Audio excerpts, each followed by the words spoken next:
This is 2 Minutes Together, a ministry of Central Lutheran Church, Eugene, Oregon. I'm Pastor Ben. This week in our gospel reading, we have Jesus telling the disciples that he will be sending an advocate, this Holy Spirit that will be coming. But in that passage, he says one phrase that I would like us to reflect on today, which is the phrase, "I will not leave you as orphans." And then goes on to explain that this advocate is coming and that abiding in the Holy Spirit is abiding in Jesus, is abiding in the Creator. But that point, I will not leave you as orphans.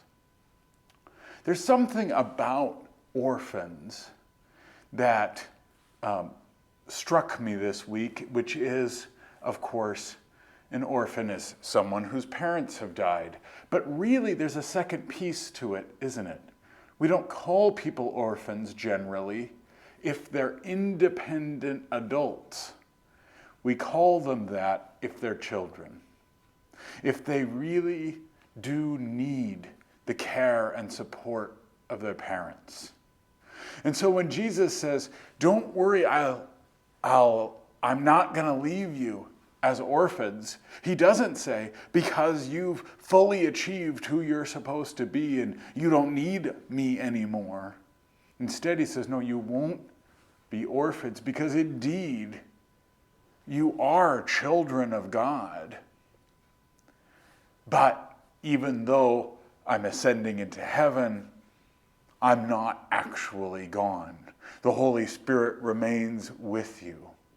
But our identity remains children of God. Children who do need God, depend on God, and rely on God for our meaning, our purpose.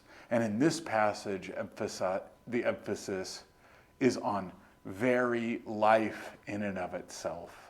The life we hold is not something that we create, but is entirely a gift given to us by God. As we saw a couple of weeks ago in our reading, Jesus says, "I come to bring life and life abundantly." This is 2 Minutes Together. I'm Pastor Ben.